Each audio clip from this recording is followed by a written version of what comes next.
Hi friends, அஸ்ஸலாமு அலைக்கும். Welcome to ஆஸ்தமிழ். நான் உங்கள் சாய்ரா ஆஷிக். எல்லாரும் எப்படி இருக்கீங்க? இன்றைக்கி நம்ம பார்க்க போகிறது ஆட்டு மூளை வறுவல். முட்டை, மிளகு சேர்த்து ரொம்ப சூப்பராக, ரொம்ப சுவையான முறையில் ரொம்பவே சுலபமாக செய்யக்கூடிய இந்த மூளை வறுவல் எப்படி செய்கிறதுன்னு பார்க்கலாம் வாங்க. மட்டனில் செய்யக்கூடிய பலவிதமான வெரைட்டி ரெசிபிஸ் நான் நிறைய எடுத்து வச்சுருக்கேன். அதில் நான் ஒவ்வொன்றா உங்களுக்கு ஷேர் பண்ணிகிட்ருக்கேன். ஸோ அந்த வகையில் இன்றைக்கி நம்ம பார்க்க போகிறது ஆட்டு மூளை வறுவல். ஃபஸ்ட்டு ஒரு கடாயில் கொஞ்சம் போல் எண்ணெய் ஊற்றிக்கிட்டு கொஞ்சமாக கருவேப்பிலை தாளிச்சிக்கலாம். கூடவே நல்லா பொடியாக கட் பண்ணி வச்சுருக்க ஒரு பெரிய வெங்காயம் சேர்த்துக்கிறேன். பொடியாக கட் பண்ணி வச்சுருக்க ஒரு பச்சை மிளகாயும் சேர்த்துக்கிறேன். சேர்த்துட்டு இது எல்லாத்தையும் நல்லா வதக்கி விட்டுறலாம். மூளை வறுவலையே வெவ்வேறு மெத்தடில் செய்வாங்க. அதில் இது ஒரு மெத்தடுங்க. சில பேர் வெங்காயம் அதே மாதிரி முட்டைலாம் சேர்க்காமல் செய்வாங்க.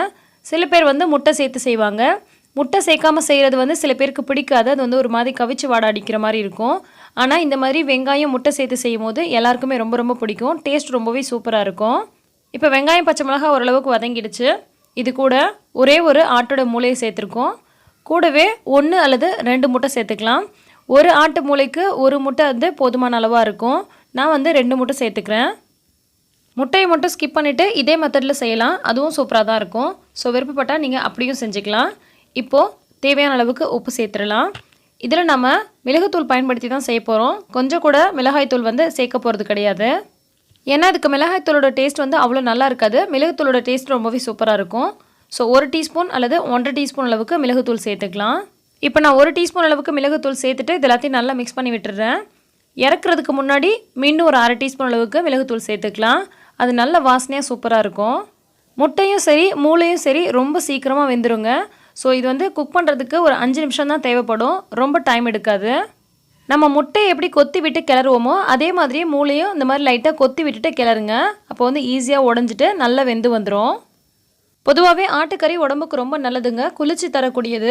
அதுலேயும் இந்த ஆட்டினுடைய ஒவ்வொரு உறுப்புகளுமே உடம்புக்கு ரொம்ப நல்லது. அதுலேயும் ஆட்டினுடைய மூளை ஆண்களுக்கு ரொம்ப நல்லது. குழந்தைங்களுக்குலாம் ரொம்பவே நல்லது.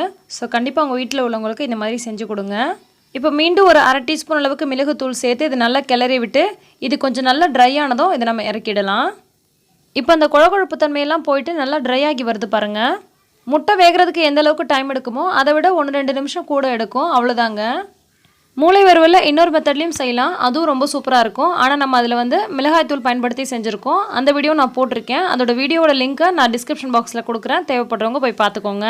ஸோ இப்போ நமக்கு குயிக்கான சுவையான ஆட்டு மூளை வறுவல் ரெடி ஆகிடுச்சு. இது சாப்பிட்றதுக்கு ரொம்ப சூப்பராக இருக்கும். கண்டிப்பாக நீங்கள் ட்ரை பண்ணி பாருங்கள். இதுக்கு மேலே விருப்பப்பட்டால் நீங்கள் கொத்தமல்லி தழை கொஞ்சமாக நறுக்கி சேர்த்துக்கலாம். மட்டனில் செய்யக்கூடிய நிறைய விதமான வெரைட்டி ரெசிபிஸ் நான் எடுத்து வச்சுருக்கேன். கண்டிப்பாக ஒவ்வொரு வீடியோவை நான் உங்களுக்கு அப்லோட் பண்ணுறேன். அதெல்லாம் நீங்கள் மிஸ் பண்ணாமல் பார்க்கணும்னா நம்ம சேனலை ஃபாலோ பண்ணிக்கோங்க. இந்த ரெசிபி உங்களுக்கு பிடிச்சிருந்தால் லைக் பண்ணி மற்றவங்களுக்கும் ஷேர் பண்ணுங்கள். எல்லா புகழும் இறைவனுக்கே. நன்றி.